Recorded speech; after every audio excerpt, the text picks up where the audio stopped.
Buenos días. Vamos a conversar desde la escucha activa para comprender la medicina tradicional china. Muchas gracias por aprender con acupuntura emocional. Recuerda que todos los cambios comienzan con tu propio trabajo. Mucha fuerza y compromiso para seguir avanzando con cariño. Escuela de Avanzada Chilena, BIJADE. Vamos a comenzar compartiendo entonces este hermoso texto como una forma de conectarnos con la acupuntura y comenzar a tener estos pequeños conocimientos que nos van a ayudar a ampliar nuestra visión sobre la medicina tradicional china.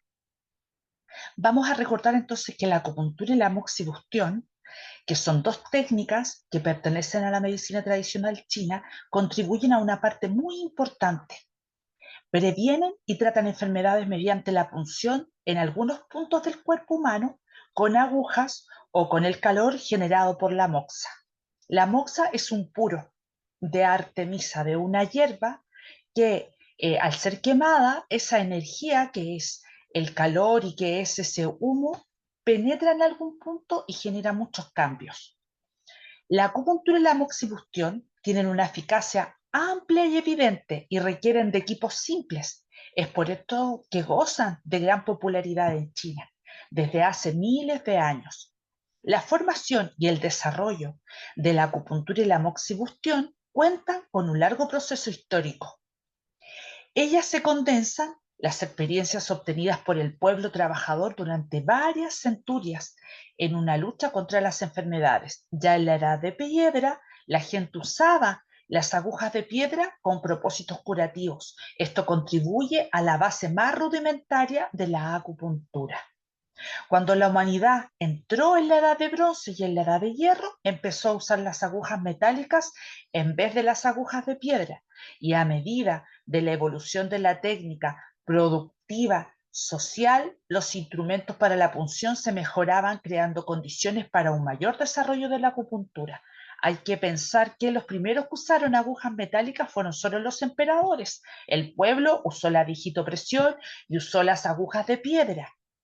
La moxibustión tuvo su origen después que el fuego entró en la vida del hombre. Es muy probable que cuando los hombres calentaban sus cuerpos al fuego, ellos descubrían accidentalmente el alivio o la desaparición de ciertos dolores o enfermedades al ser sometidos al calor en determinadas zonas de la piel. Hay que recordar que muchos de nuestros ancestros deambularon por la tierra, más que estar en esta situación como en la que vivimos hoy, en la cual habitamos un territorio y tratamos de quedarnos por un largo tiempo. Había mucha migración, sobre todo por los cambios de estación, ¿ya? La moxa fue elegida más tarde como un material principal por la moxibustión por su naturaleza fácil de encender, su poder calórico moderado y su efectividad en la remoción de obstrucciones de canales y colaterales. Se dieron así los fundamentos incidentes de la moxibustión. La más antigua obra clásica de la medicina que apareció en China es el Canon de la Medicina Interna, compilada entre los años 500 y 300 antes de Cristo, y es un compendio de las experiencias médicas y los conocimientos teóricos anteriores al periodo de los reinos combatientes. Esta obra en dos partes, está escrita en dos partes, describe las teorías básicas de la medicina tradicional china, tales como el yin y el yang, los cinco elementos, los órganos sanfu, los canales y colaterales, y la energía vital y el chue o la sangre. Etiología y patología, métodos de diagnóstico y diferenciación de síndromes, así como los conocimientos fundamentales sobre puntos de acupuntura y métodos de inserción de agujas. Tras la aparición del Neijin, se compilaron numerosos tratados sobre acupuntura y moxibustión en diferentes dinastías, de los cuales los siguientes son los representativos. Entonces vamos a tener que varios emperadores, muy pocos y sabios, llamaron a los acupuntores a escribir su información. ¿Ya? Hay que recordar que muchos de estos libros no se parecen a lo que nosotros hoy en día creemos. No es que es un libro específico del hígado, un libro específico del corazón. Muchos de ellos son simplemente conversaciones amorosas, amigables, amistosas entre el emperador y el acupuntor. Y ese es el registro. Por lo tanto, muchas de las traducciones que hoy en día recibimos los hispanos o la lengua española son traducciones que a veces pasaron por el francés, por el inglés y finalmente llegan al español, pero también son representaciones de los traductores, en los cuales van representando este pensamiento filosófico amistoso, cariñoso entre el acupuntor y el emperador, y lo van bajando a determinados puntos. Y eso es lo que muchos acupuntores van experimentando y también van sacando sus propias conclusiones. Por ejemplo, tenemos la obra clásica sobre acupuntura y moxibustión del año 265, que es un compilado de la dinastía Jin. Sintetizó la teoría y los conocimientos básicos de acupuntura y la moxibustión sobre la base del Neijin, una obra clásica sobre problemas difíciles y otros libros. Por lo tanto, echó las bases para que la acupuntura y la moxibustión se desarrollaran como una disciplina de la medicina tradicional china.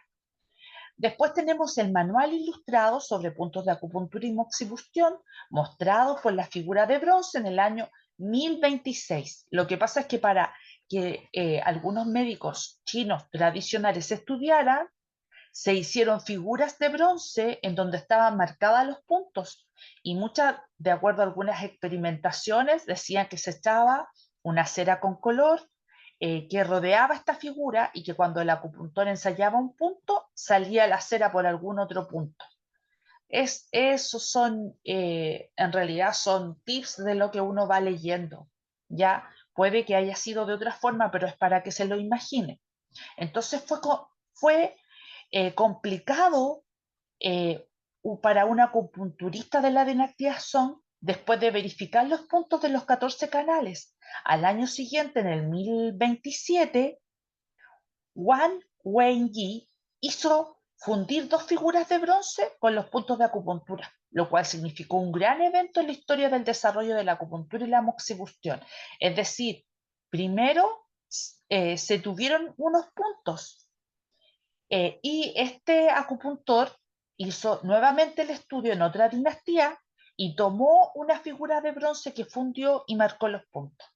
Y esto es también para que ustedes vayan teniendo memoria de cómo algunos gobernantes también se preocuparon, porque que un acupuntor tuviese personas trabajando para construir una figura de bronce, estamos hablando en el año 1027, tiene que haber sido una colaboración muy importante de, sobre todo de sus gobernantes y de la gente, autoridades que logra comprender la importancia de la salud.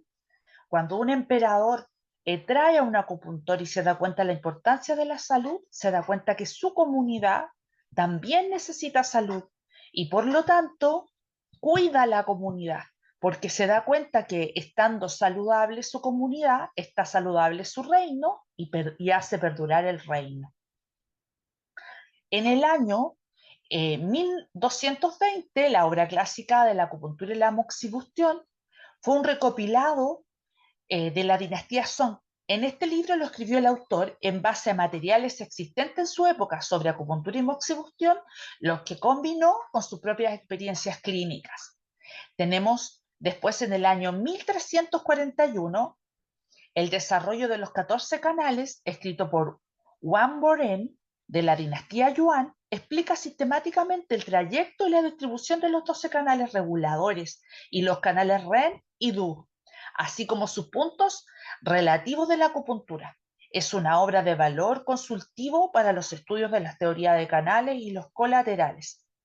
Del 1341 vamos a pasar ahora al 1601, que es un compendio de acupuntura y de moxibustión, que fue compilado por Yang Yu, un acupuntor de la dinastía Ming, en el que una colección de textos, documentos y materiales relativos a la acupuntura y la moxibustión de tiempos pasados, el autor expone los métodos terapéuticos transmitidos secretamente a él por sus antecesores, razón por la cual desde su publicación hasta el presente esta obra ha sido y aún es un libro de consulta inestimable valor para los estudios de la acupuntura y la moxibustión. Hay que recordar que no todos los emperadores quisieron establecer la salud de su comunidad.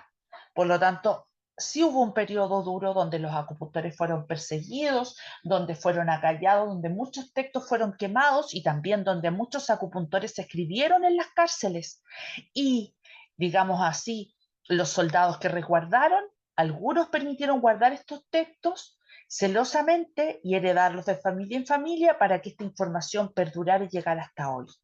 Según documentos históricos, la acupuntura y la moxibustión en China se transmitieron al extranjero hace muchos años. Su práctica llegó a Corea en el siglo VI y fue en Japón en el mismo periodo por la mano del monje Gong, quien atravesó el mar llevándose consigo el manual ilustrado de los canales colaterales y puntos acupunturales.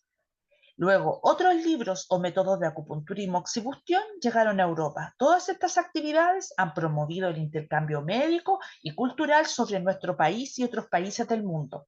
Desde el año 1840 al 1949, nuestro país estuvo bajo la férula de una dominación reaccionaria o semifeudal o semicolonial.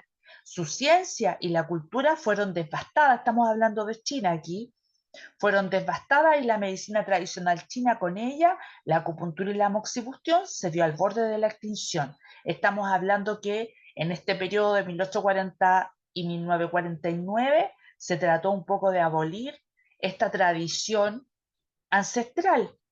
Después de la fundación de la República Popular China, la acupuntura y la moxibustión se han popularizado por todo el país y sobre la base de la experiencia de la analgesia acupuntural se ha desarrollado creativamente una nueva técnica ancestral, la anestesia acupuntural. Esto es un nuevo éxito en esta esfera. En los últimos tiempos, los contactos amistosos, los intercambios académicos entre el pueblo chino y los pueblos de otros países del mundo han aumentado día tras día. Muchos amigos han venido a países latinos a investigar, a estudiar, otros han viajado también a China. Y hoy en día tenemos que recordar que esta virtualidad también nos ha permitido estar mucho más cerca de estos conocimientos. Por supuesto, nunca desvalorando lo que cada pueblo o cada país tiene. Y de hecho, esa es la idea de la escuela Bijade, es que no nos olvidemos de nuestros orígenes, sino que llevemos esta medicina en lo posible a nuestras comunidades y seamos capaces de, bajo el respeto y la responsabilidad, ejercerla y ayudarle a la gente a conocer también su propia salud.